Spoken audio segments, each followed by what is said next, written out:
Sayang,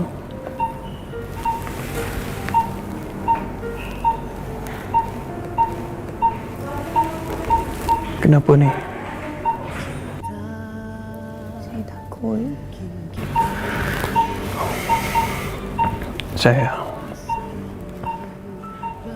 Sayang kena kuat. Sayang juga selalu cakap dengan abang, abang kena kuat. Apa saja yang jadi, itu semua takdir Allah, aturan Allah. Kita kena redha, okey?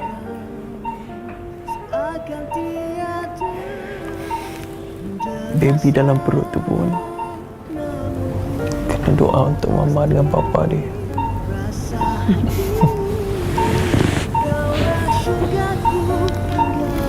Tapi abang kena janji dengan saya. Janji apa? Nanti bila abang dah sembuh, abang kena bawa saya pergi honeymoon. Jangan kata honeymoon.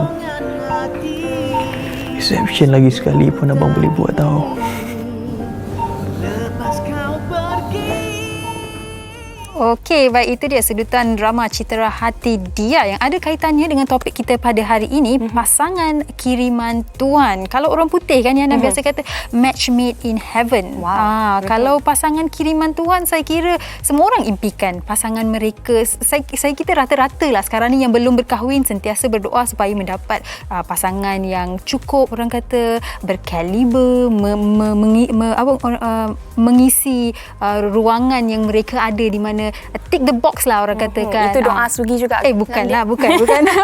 Semua orang nak pasangan yang boleh memahami mereka, yang sayang pada mereka, dan yang penting bersama mereka apabila momen-momen suka ataupun duka. Betul. Dan bila kita bercakap tentang pasangan, pastinya ramai yang nak melanjutkan hubungan itu ke alam perkahwinan, alam rumah tangga.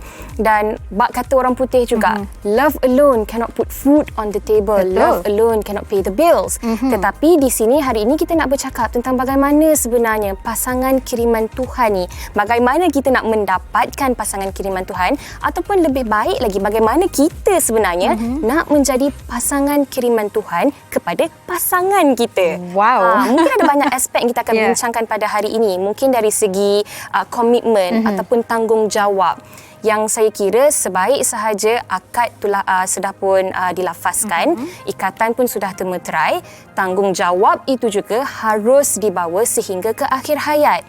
Dan ini yang kita akan bercakap pada hari ini, Sugita. Tapi itulah Yana, kadang-kadang kan kita terlalu menginginkan kesempurnaan, sehingga kan kebaikan yang ada di hadapan kita pun kita boleh kadang-kadang lupa ataupun kita ketepikan. Adakah kita terlalu taksub dengan kesempurnaan itu? Tapi bukan kami berdua yang nak bincangkan mengenai pasangan kiriman Tuhan. Kita akan bersama dengan pasangan kiriman Tuhan yang saya kira menjadi kegemaran ramai orang, menjadi inspirasi kepada ramai pasangan di luar sana juga.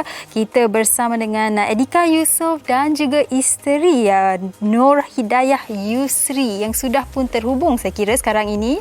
Assalamualaikum. Waalaikumsalam. Selamat tengah hari. Selamat tengah hari. Salam Jumaat. Salam Jumaat. Edika dan Nur Hidayah, abang dan kakak kita sihat ya? Alhamdulillah sihat. Wah, sejuk rasanya hati bila tengok dua-dua tersenyum macam tu kan. Okey, untuk memulakan kita punya topik pada hari ini kan, macam yang Sugita katakan tadi, Edika Yusof dan Nur Hidayah saya kira adalah salah satu pasangan yang menjadi inspirasi kepada ramai orang di Malaysia khususnya. Dan bila kita bercakap tentang topik kita pada hari ini kan, pasangan kiriman Tuhan, semua rata-rata sudah tahu yang betapa Edika Yusof, seorang ayah, seorang suami, menjaga isteri yang lumpuh bertahun-tahun lamanya. Adakah ini untuk Edika Yusof dan juga Nur Hidayah melihat sebagai pasangan kiriman Tuhan? Okey, Assalamualaikum kepada semua. Salam kepada semua. Okey, pasangan kiriman Tuhan sebenarnya semua pasangan dalam dunia ini kiriman Tuhan. Okay? cara kita berfikir kan. Kita masih berfikir bila kita nak berpasangan tu kita kena ada tanggungjawab dan kena bijak. Kita akan tempuh selepas ini, selepas berkahwin. Jadi kita kena kira bijak betul-betul sebab perkahwinan ni satu yang suci. Jadi kita tak boleh main-main, tak tengok kan. Jadi kena understand dulu pasangan kita susah senang macam mana kan. Then only kita rasa dia sesuai dengan kita, baru kita adakan ikatan. Kadang-kadang kalau pasangan ni kira kita tak tahu background ni kan. Kita nak ada ikatan, nanti susah senang kita tak tahu apa akan terjadi selepas ni. Jadi untuk kadang-kadang pasangan kiriman Tuhan ni, pendapat saya semua orang pasangan kiriman Tuhan. Tapi pulang ada lah dia nak jadi pasangan macam mana. Okey, baik. Saya suka apa yang dikatakan oleh Edika tadi. Semua orang adalah pasangan kiriman Tuhan, adalah hanya bagaimana kita berfikir sama ada pasangan kita itu adalah kiriman Tuhan ataupun tidak. Baik, kita ada seorang lagi tetamu istimewa yang akan bersama dengan Edika, isteri dan juga kami. Kita persilakan Datuk Dr. Muhammad Fazilah Kamsah yang sudah pun terhubung sekarang ini. Assalamualaikum, Datuk Doktor. Waalaikumsalam warahmatullahi wabarakatuh. Wah, lamanya tak bersua. Ni ramai ni penonton wanita hari ini merindui Datuk Dr. Fazilah Kamsah. Aduhai. Terima kasih. Baik. Okey Datuk, hari ni topiknya pasangan kiriman Tuhan. Sekejap tadi kita dah bertanya kepada Edika Yusof dan Kak Nur Hidayah kita apa yang dimaksudkan dengan pasangan kiriman Tuhan. Dan pastinya setiap pasangan itu seperti yang Edika katakan adalah kiriman dari Tuhan. Tetapi definisi secara lebih mendalam lagi. Apa sebenarnya, apakah aspek yang menjadikan seseorang itu pasangan yang betul-betul dikirimkan oleh Tuhan? Wow, soalan pun hebat sangat. Itulah kalau lawyer yang tanya ni memang susah lah ya. So saya untuk jawab soalan tu saya nak quote apa kata Salahuddin Al-Ayyubi bila orang bertanya dia tentang situasi dia. Dia kata apa? Bila aku berdoa untuk dapat kekuatan, tapi Allah beri aku kesulitan untuk diatasi agar aku jadi kuat. Ya, aku bertanya tentang kebijaksanaan, tapi Allah bagi aku otak dan tenaga untuk selesaikan masalah. Ya, lepas tu aku minta keberanian. Ya, Tuhan bagi aku bahaya untuk diatasi. Ya, aku minta cinta. Dan Allah beri aku orang-orang yang bermasalah untuk dibantu. Jadi apa dia kata? Akhirnya apa yang aku minta semua aku tak dapat, apa yang aku nak aku tak dapat, tapi apa yang aku perlu Allah kasih. Tuhan kasih aku apa yang aku perlu. Jadi sebenarnya bila kita dapat pasangan kiriman Tuhan tu, sebenarnya kita mungkin minta yang lain, tapi yang lain yang datang rupanya itulah yang kita perlu, yang terbaik untuk kita, yang akan membawa kebaikan ya dunia dan akhirat kepada kita. Itu dia sebenarnya bila kita masukkan dengan pasangan kiriman Tuhan, we don't get what we want, what we get what is good for us. Apa yang baik untuk kita, yang benar-benar akan membawa kebaikan dunia dan akhirat. Okey, baik Datuk. Dan mungkin Datuk juga boleh kongsikan kalau kita lihat Edika bersama dengan isterinya dalam kesukarannya. Adakah Datuk merasakan bahawa ramai yang beranggapan bahawa bila kita bercakap mengenai pasangan kiriman Tuhan ini hanyalah momen-momen yang happy-happy sahaja. Bila sukar, ada masalah, ada momen-momen yang susah, kita ambil orang kata 2 steps back. Mungkin Datuk boleh ulas sedikit. Adakah persepsi orang mengenai pasangan kiriman Tuhan ni sedikit terpesong sekarang ni? So, pertamanya kita kena ingat bahawa siapa-siapa pun yang Tuhan hantar ke kita tu adalah kiriman Tuhan. Ya? Sebabnya selalu kita ingat orang-orang yang bijak pandai kata orang yang baik-baik akan berikan pengalaman yang positif. Orang-orang yang tak baik datang kepada kita akan berikan kita teladan ataupun pengajaran. Ya? Orang yang berilmu bagi kita ilmu. Orang yang tak pandai bagi kita peluang untuk bagi ilmu. Jadi sebenarnya bila kita dapat pasangan kiriman Tuhan tu, ya, Tuhan tahu, Allah tahu itulah yang terbaik untuk kita. Itu yang terbaik untuk kita sebab ya, Allah bila kasih akan hamba-Nya akan diuji. Satu, itu standard, semua orang tahu. Ya? Dan Allah dia nak bagi kebaikan pada hamba-Nya, dia mulakan dengan kesusahan, dengan musibah. Dan ramai contoh banyak kita dapat. Ya? Jadi itu sebabnya bila Edika, saya follow tentang apa nama dia punya kata storyline ya, daripada awalnya bagaimana saya kenal beliau sejak beliau ialah kat kapal terbang lah, kat online saya kenal dia. Dulu dia handsome betul. Sekarang pun sekarang macam itulah, sekarang macam itu, no comment. Bukan pasal apa, jealous. Itulah dia. So sebenarnya Allah uji Edika ni luar biasa. Tapi kena ingat ya, la yukallifullahu nafsan illa wus'aha. Tuhan akan uji kita ngam-ngam dengan kemampuan kita untuk menanggung ujian. Jadi ujian yang Edika tanggung itu, Tuhan tahu Edika can cope, boleh ya, dan akan membawa kebaikan demi kebaikan bukan saja kepada Edika. Ini dia ya. Sebenarnya orang yang pandai belajar daripada kesilapannya. Orang yang bijaksana akan belajar daripada masalah dan cabaran orang lain. Jadi Edika Allah berikan pasangan kiriman Tuhan untuk dirinya, untuk anak-anak, untuk orang sekeliling, untuk dapat ilmu, untuk dapat pengajaran, untuk dapat semangat. Masya Allah, hebat ya. Jadi Edika sebagai guru, sebagai ikon untuk orang yang melihat, sebagai satu kata untuk tempat untuk kita contohi, teladani dan sebagainya. Saya suka dengan apa yang dikatakan oleh Datuk Doktor tadi. Dan sebenarnya kan kita bukan nak mencari pasangan yang sempurna, tetapi pasangan yang boleh menyempurnakan hidup kita. Dan ini yang boleh saya gambarkan di antara Edika dan juga Nur Hidayah. Di sebalik seorang sosok Edika Yusof adalah seorang isteri yang penyayang, seorang isteri yang memahami, dan seorang isteri yang walaupun dalam kekurangan yang dimiliki masih lagi ingin menjadi seorang isteri yang terbaik dan melunaskan tanggungjawabnya.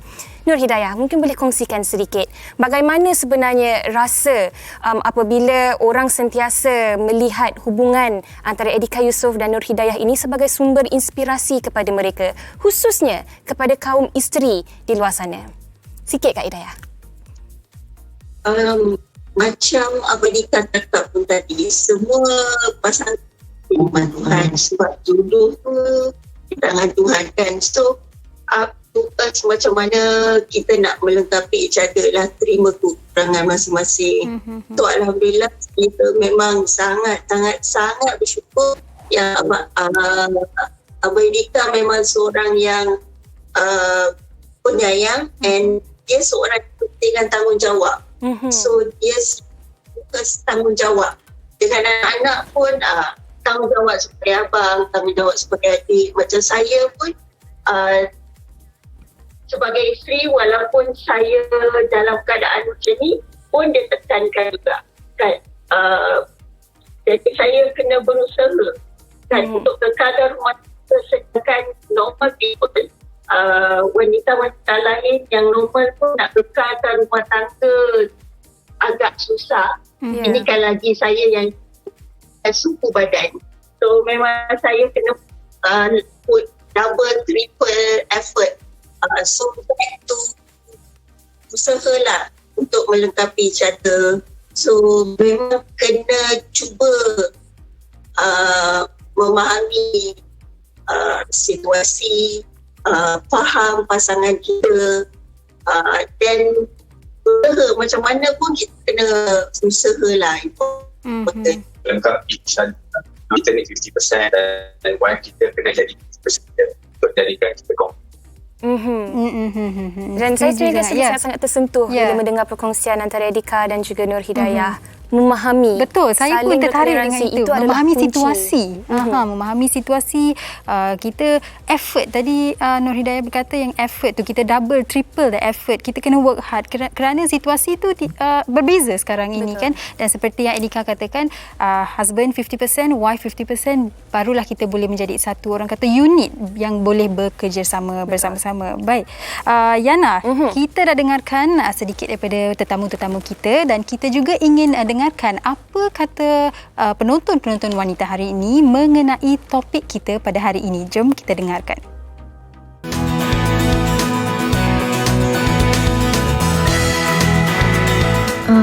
Bila sebut pasangan kiriman Tuhan, selalunya terlintas visi seseorang yang terlalu sempurna.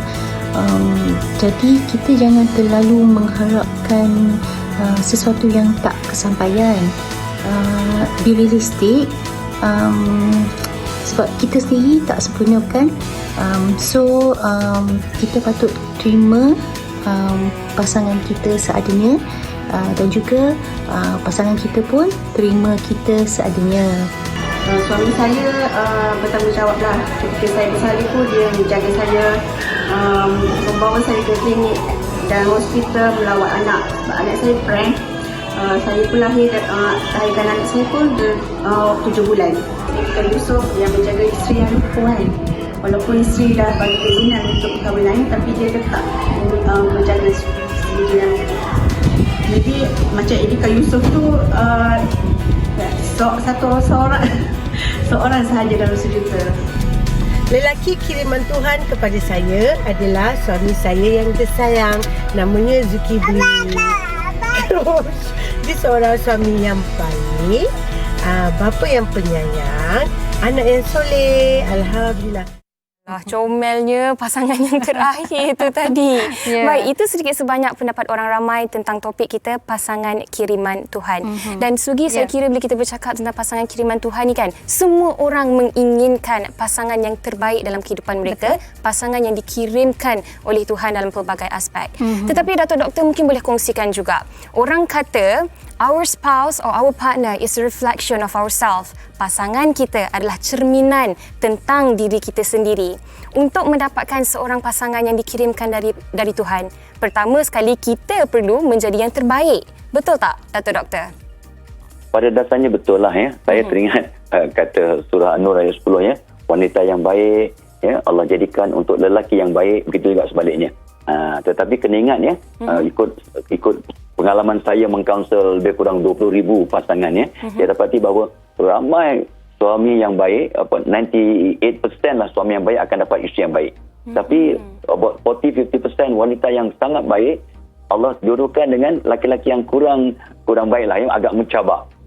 Jadi bila saya tanya para ulama ya, orang bijak pandai, kenapa ya orang laki-laki baik pasangannya alhamdulillah okey ya, tetapi wanita yang baik-baik Allah cabar, Allah uji dengan pasangan yang tak begitu, adalah daripada kacamata kita lah ya, tak begitu baik. Rupanya apa kata ulama, itu ayat 10 surah Nur itu satu peringatan, bukan satu janji dari Tuhan. Itu sebabnya memang betul kata Uyana dan kata Sujita tadi ya. So memang Tuhan bagi kita untuk melengkapkan,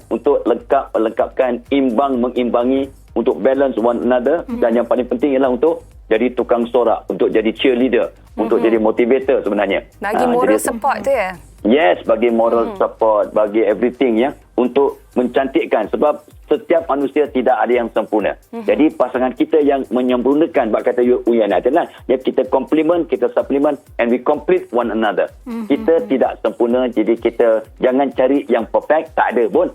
Maka kita cari yang dapat menyempurnakan kekurangan kita. That is perfect. That is good.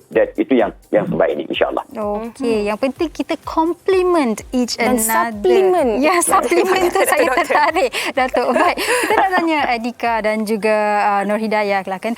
Pastinya perjalanan anda sehingga kini, pelbagai cabaran yang ditemui anda berdua kan.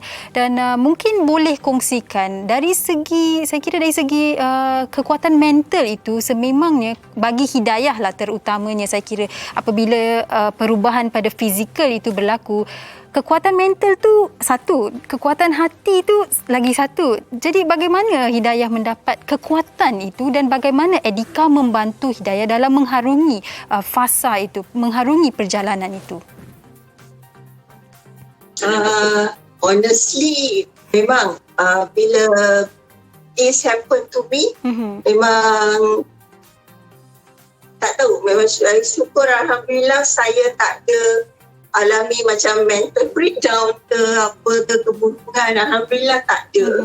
Sebab tak suka banyak fikir, tak suka fikir masalah, nak menung lama-lama, tak ada istilah give up lah. So mungkin itu pun salah satu sebab saya tak alami itu semua, family support. Macam Edika, sebab macam situasi macam saya, katakan kalau keluarga, contoh Abang Edika, anak-anak tak bagi good support, kan kita tengok diorang pun tak macam tak positif, so of course kita pun akan effect. Tapi alhamdulillah walaupun banyak at beginning tu memang ada banyak lah kita cuba to backup each other lah. Macam saya pun tak nak Abedika down, jadi I have to be strong. So Abedika pun is that way, same thing. Dia tak nak saya down, walaupun dia rasa tak okay, dia akan act okay ke kan. So itu pun tak kena sama-sama berusaha untuk make sure each other comfortable, banyak berbincang, talk. Ada masalah kena luahkan. So that macam itulah yang kita cuba untuk buat. Semua macam cakap tadi, semua pasangan akan alami dugaan masing-masing. Sama juga. So cara kita lah sebenarnya macam mana kita nak selesaikan masalah. Memang kena banyak duduk berbincang lah, tak boleh pendam. And macam situasi saya, memang family support juga. Abedika memang support, anak-anak pun. Walaupun dari kecil anak-anak banyak membantu. Mula-mula dulu saya student, so memang banyak benda memang langsung tak boleh buat. So Abedika dan anak-anak cover semua tanggungjawab saya. Bila saya dah boleh duduk, dan saya pun kena put effort untuk berusaha untuk sempurnakan lah. Abedika pernah cakap dengan saya pun, you kena pilih. Jadi pesakit ke you nak jadi isteri and mak. Memang mula-mula dulu memang dia ada few times dia cakap tu. So saya kena choose lah. Saya nak jadi pesakit, saya nak terlantar ke, ataupun saya nak jadi seorang isteri dan nak jadi seorang mak kepada anak-anak saya. So yang buat saya wake up jugalah. Sebab 3 suku badan dari dada ke bawah. Boleh dikatakan duduk dengan suku badan je, dari dada ke atas je, tangan, kepala je yang boleh gerak. So nak duduk tegak pun kalau tanpa support pun saya akan tumbang. So memang so Abedika memang banyak lah. Abedika dan anak-anak memang always support me lah. Itu pasal saya, satu sebab keluarga, dan satu alhamdulillah memang saya jenis tak banyak fikir. Saya tak suka menong fikir, sebab saya fikir saya ada tanggungjawab. Kalau set pun mungkin half an hour, then saya fikir okay, aku ada kerja nak buat, so I have no time to menong and crying or whatever. Kita kena cheer each other lah. Kita tengok one side to set ke apa kan. Kalau mak dia set, kita nak bagi dia happy, you know. Jadi memang kira kita dekat dunia ni untuk complete each other. Jadi kita mengisi kekosongan, no? Bila kita ada tahu dia kekurangan apa, kita isi kekurangan itu. Terserap anak-anak pun sama juga. Kadang-kadang anak-anak ni owners kita lah, dia akan support sistem. Untuk saya perkahwinan ni ibarat satu company tau. Faham? Satu company, bila you nak run the company, you kena proper, you kena berfikir macam mana buat macam mana nak plan kan. Lepas tu semua orang ada tanggungjawab. Tak kena macam kita buat business pun, kita kena ada misi dan visi. So same. So macam Abedika pun macam saya cakap, tekankan tanggungjawab. And Abedika sebagai suami, dulu sebagai seorang abang, dia nak jadi contoh kepada adik-adik dia. So sekarang dia nak contoh kepada anak-anak dia kan, supaya anak-anak dia nampak akan datang anak-anak pun akan berkahwin. So dia nak jadi contoh supaya anak-anak dia akan datang future berkahwin pun dia akan jadi pasangan yang baik kepada dia lah. Saling melengkapi. Itu yang saya boleh gambarkan tentang seorang Edika Yusof bersama Nur Hidayah. Dan saya suka apabila Edika pernah berkata yang your wife is not your mate, but your wife is your soulmate.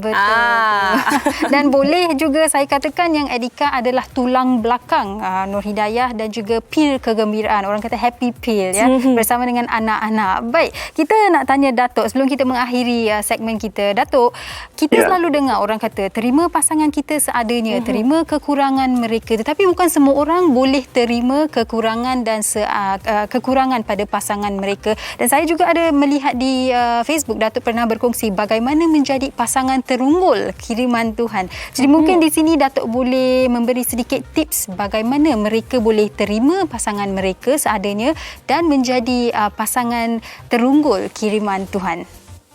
Itulah yang disebut oleh Edika dan Hidayah itu sangat tepatlah. Yang sebenarnya itu realitinya. Ini sebab Nabi sebut sebaik-baik antara kamu yang paling baik terhadap keluarganya. Dan akulah orang yang paling baik terhadap ahliku. Ya. So dalam konteks yang kita ni kiriman Tuhan, yang betul kata Uyana dan Sugita awal-awal tadi, untuk dapat pasangan kiriman Tuhan yang terunggul, kita juga kena jadi yang terbaik lah. Setakat yang kita mampu. Tapi antara tips untuk mempertingkatkan, memperkasa diri kita, pertamanya kita kena ada, itulah, saya ada 13 T, tapi 17 T, tapi dapat yang dalam masa yang singkat ni, 17 T lah kita kena tafahum, belajar, memahami tanpa diucap. Jadi kalau Edika, ya, itu banyak aura yang dipancarkan oleh Edika kepada Hidayah akan dapat kekuatan. Ya. Sebenarnya gelombang tu, gelombang yang sayang, gelombang yang yakin, gelombang confident. Ya. Bila kita menghantar gelombang yang positif, dahsyat, ya, luar biasa impaknya, magical berlaku pada Hidayah sampai bersemangat dan sebagai dapat bertindak sebagai isteri dan juga sebagai seorang ibu. Dahsyatnya tafahum. Yang kedua takarum, hormat, menghormati dan jadikan pasangan kita sebagai kawan yang paling akrab.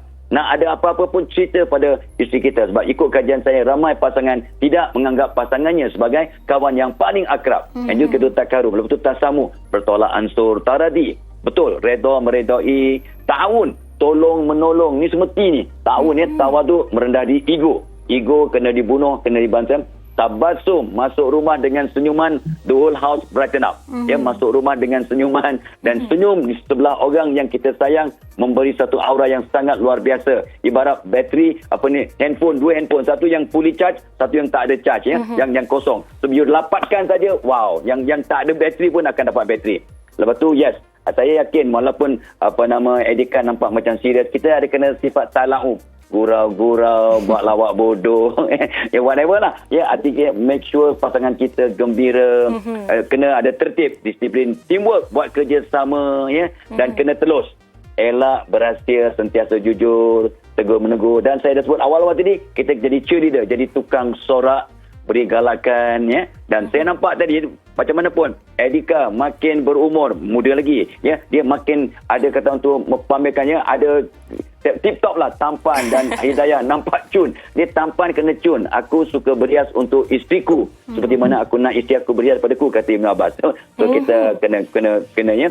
Dan ada sesuatu yang dapat dibanggakan. Saya sebagai orang luar pun bangga dengan semangat Hidayah, ya, Puan Hidayah. Of course lah, dengan kehebatan, kesetiaan dan kegigihan Edika, memang ada keterampilan. Seorang pasangan untuk jadi pasangan yang dibanggakan oleh pasangannya kena ada satu sifat ataupun skill yang boleh dibanggakan, ya. Ialah di samping kehandsoman Edika macam saya juga, ya, dia pandai berlakon, pandai mengurus isteri, ya, pandai memberi semangat kepada isterinya. Begitu juga dengan Puan Hidayah, dahsyat, ya, ada keterampilan yang boleh dibanggakan, ya, walaupun dalam keadaan yang begitu, dalam keadaan yang kekurangan, masih nak juga, ya, bersemangat nak jadi seorang isteri yang terbaik untuk suaminya dan ibu kepada anaknya, dan nak tengok nanti anaknya juga naik ke jenjang pelamin dengan keadaan yang ada ibu ayah yang kata bahagia dan sihat. Wow. Wow. Okey, baik. Datuk yang handsome, Datuk Doktor yang handsome. Mungkin Datuk boleh secara ringkas kongsikan, ada sesuatu yang ingin Datuk war-warkan juga, ya? Berkaitan juga dengan isu ni, saya akan pada 17 bulan 2 akan buat satu program, ya, mengurus stres secara magical dan miracle, insyaAllah. Ya. Memang magical dan miracle. Pada 17 Februari saya akan bagi 61 tip bagaimana nak bangkit semula, nak buang stres, nak hilangkan stres supaya dapat hidup dengan lebih bahagia dan ceria. So, nombor pun ada di situ, ya. Hubungi Cik Ekin 013-611-5361. InsyaAllah. Ramai-ramai dah ramai yang dah mendaftar. Jom, ya. InsyaAllah akan kongsi dengan you all bagaimana nak mengurus stres dengan cara yang magical dan miracle. Luar biasa. Bersedia untuk mendapat keajaiban. 61 tips bersama Datuk Dr. Fazilah Khamsah 17 Februari ini. Baik, kami nak ucapkan terima kasih banyak-banyak kepada Edika Yusof dan Puan Nur Hidayah, juga kepada Datuk Dr. Fazilah Khamsah di atas perkongsian sebentar tadi. Saya sebenarnya secara peribadi sangat-sangat tersentuh dengan setiap perkongsian dari tetamu kita pada hari ini. Baik, terima kasih banyak-banyak. Jaga diri. Assalamualaikum. Jumpa lagi. Bye-bye. Waalaikumsalam.